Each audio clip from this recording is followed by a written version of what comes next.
Top quality और consistent performance के लिए सिर्फ सिल्वर पंप। टॉप क्वालिटी और कंसिस्टेंट परफॉर्मेंस के लिए सिर्फ सिल्वर पंप, नाम याद रखना। तर मी काही पालकांना विद्यार्थ्यांना चर्चा करत असताना एक पालक मला असे भेटले की पालक म्हटले की आम्हाला एक 2-3 महिन्यापूर्वी एक कॉल आला होता संभाजीनगर इथून. मग त्याचे डिटेल विचारल्यानंतर ते म्हणले माझ्याकडे त्या कॉलची रेकॉर्डिंग आहे. मग त्या पालकाकडून मी रेकॉर्डिंग मागवली आणि रेकॉर्डिंग ऐकल्यानंतर माझ्या पायाखालची वाळू सरकली. अगदी 12 ते 13 लाख रुपये मध्ये सीओईपी कॉलेजला ऍडमिशन करून देण्याची गॅरंटी ती व्यक्ती देत होती त्या पालकांना. म्हणत होते की तुम्ही आम्ही ज्या सेंटर सांगू ते सेंटर टाका, आम्ही ज्या ज्या ठिकाणी सांगू तिथले फक्त तुम्ही नाव टाका त्याच्यामध्ये, म्हणजे एरियाचं नाव टाका, आम्ही बरोबर तुमचं ते सेंटर मॅनेज करून देतो. मग सेंटर एखादी पर्टिक्युलर व्यक्ती सेंटर मॅनेज करते म्हणजे याचा कुठेतरी सीईटी सेलशी संबंध आहे असं आम्हाला वाटतं. आणि एका विद्यार्थ्यासाठी जर ते 12 ते 13 लाख रुपये मागत असतील, मी जवळपास 300 विद्यार्थ्यांची लिस्ट बघितली, तर त्या 300 विद्यार्थ्यामध्ये मला जवळपास 45 ते 50 विद्यार्थी असे दिसले की ज्यांचं 10वी-12वीचं पर्सेंटेज खूप कमी असताना देखील त्यांना सीईटी मध्ये 99.95 पर्सेंटाईलच्या पुढेच मार्क आहेत. म्हणजे थोडक्यात विचार करा, 300 मध्ये जर 50 विद्यार्थी निघाले, 2.25 लाखामध्ये यांनी किती विद्यार्थी गाठले असतील.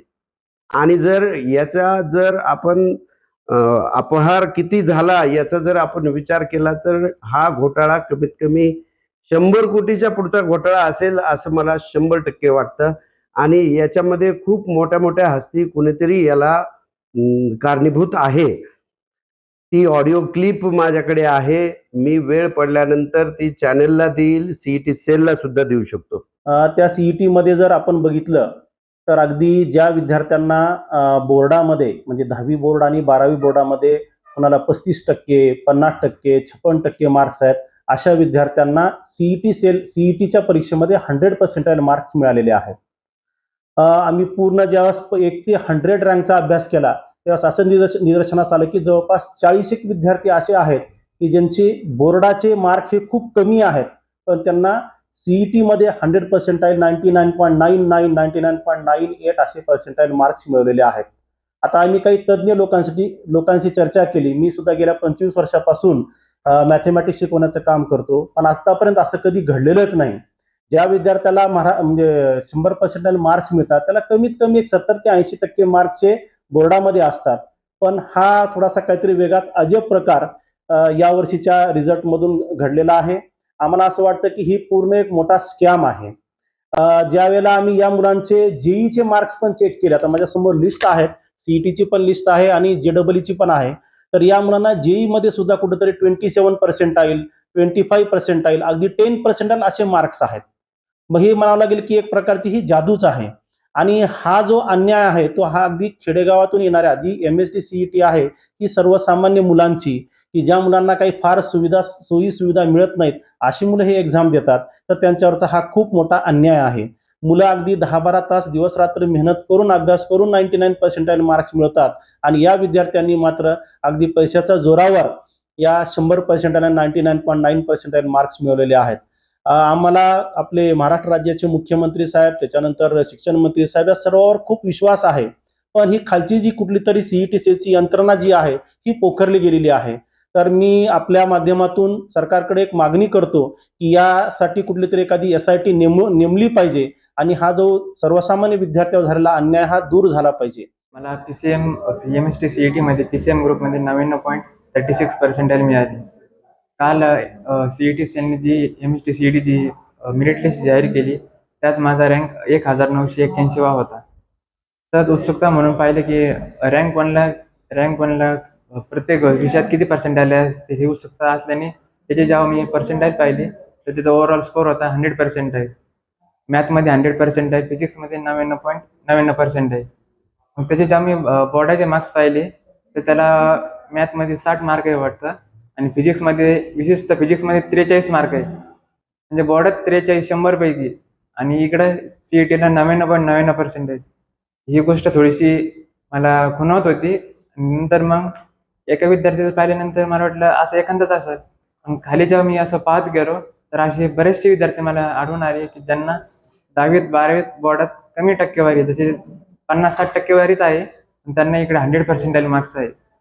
तर मी जेव्हा सरांना काल कॉल केला आणि सरांनी सगळं सांगितलं की सर असं असं दिसून येतं मला लिस्टमध्ये. तर सर म्हणले थांब मी लिस्ट पुन्हा पाहतो आणि तुला सगळं संपूर्ण माहिती देतो. मग अर्ध्या तासाने सरांचा कॉल आला आणि सरांनी सांगितले 100 पैकी जवळपास 25 ते 30 मुलांना 99% पुढे मार्क्स आहे आणि पण त्यांना बोर्डात 50 ते 60% गुण मिळालेले आहेत. मग नंतर मग मी सरांना म्हणलं सर असं कसं काय झालं, म्हणजे आम्ही इतकी मेहनत केली, बोर्डात आम्हाला 88% आहे आणि CET-ला 99.36 मिळाले. त्यामुळं हे लोक तर बोर्डात कमी आणून पण देखील टॉप मारतात ते.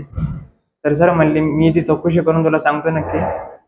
मग रात्री उशिरा सरांचा कॉल आला आणि सरांनी सांगितलं की हा एक स्कॅम झालेला आहे की ज्या ज्या विद्यार्थ्यांचे अशी संशयित विद्यार्थी आहेत त्यांची एन्क्वायरी व्हायला पाहिजे आणि सरकारने याच्यात लक्ष घालायला पाहिजे. आणि जे विद्यार्थी गोरगरीब विद्यार्थी आहेत, शेतकरी कुटुंबाचे आहेत, ते लांबून इथं शहरात शिकायला येतात, त्यांची परिस्थिती नसते, अशा विद्यार्थ्यांना चांगले मार्क्स मिळून जर कमी रँक येत असेल आणि इथं पैशांनी जर रँक विकत घेत असेल तर ह्या मुलांचा अभ्यास करण्याचा काहीच उपयोग नाही. बघितल्यानंतर मला मुलांनी सांगितलं किंवा 10वीला ज्याला 22 मार्क पडलेत मॅथला, त्याला पर्सेंटेज खूप कमी आहे 10वी 12वी, अशा विद्यार्थ्यांना 100% इकडं CET-ला आलेले आहेत. तर हे सर्व बघितलं तर हे सगळं अन्यायकारक आहे.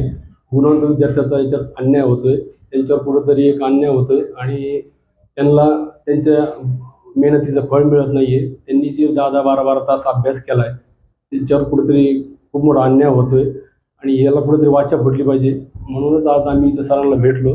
तरी आमच्या सर्वांचं, पालकांचं आणि विद्यार्थ्यांचं हेच म्हणणं आहे की याची कुठेतरी चौकशी व्हावी आणि ज्यांनी कोणी हा फ्रॉड केला आहे, स्कॅम केला आहे, याचं कुठंतरी छडा लागला पाहिजे आणि गुणवंत त्यांना त्यांची योग्य जागा मिळाली पाहिजे त्यांना कॉलेजसाठी. नाहीतर ही जी चोरून किंवा पैसे देऊन जी मुलं कॉलेजमध्ये शिरलीत, लिस्टमध्ये आलेली आहेत, तीच पुढं जातील आणि खऱ्या विद्यार्थ्यावर अन्याय होईल.